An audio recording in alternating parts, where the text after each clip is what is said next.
Idinatalya ni Alex Gonzaga ang reaksyon ni Mikey Morada matapos malaman ang kanilang naudlot na IVF.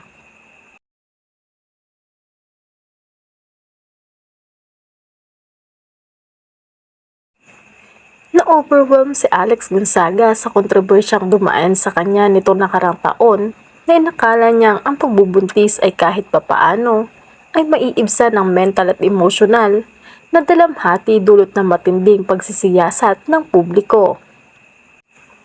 Sa pinakahuling episode ng Tony Talks, inaalala ni Alex ang kapatid na si Tony Gonzaga kung paano naging sobra-sobra na ang nangyayaring pag-iingay ng cake sa pagdiriwang ng kanyang kaarawan.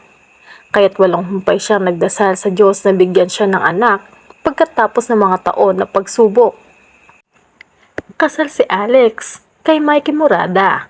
Ikinasal ng dalawa noong November 11, 2020 sa Gonzaga Residence sa Taytay. Inamin ni Alex na gumamit ng IVF o in vitro fertilization, isang fertility treatment kung saan ang isang embryo ay inilikha sa labas ng katawan na pagkatapos ay nilalagay sa matris upang makamit ang pagbubuntis.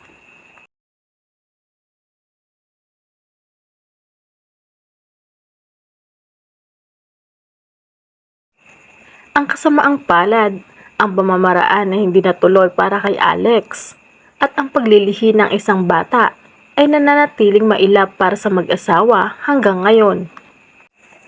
Binalikan ni Alex kung paano niya nalaman na nabigo ang IVF procedure. Isang araw bago ang check-up, naalala ni Alex ang pagdarasal sa Diyos na humihingi ng patnubay anuman ang resulta.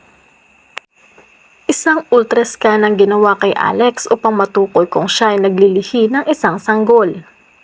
Matingkad na naaalala ni Alex ang pagkakita kay Mikey na kumukuha ng video gamit ang kanyang telepono na umaasang makuha ang espesyal na sandali sa pelikula.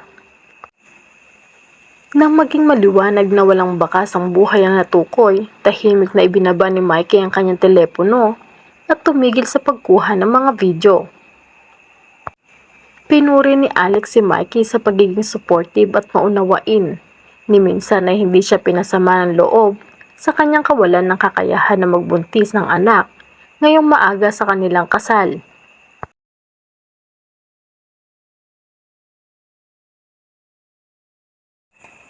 Alex remembered telling Mikey smilingly, "Okay na ako bukas, hindi man matuloy yung pregnancy natin, okay na ako."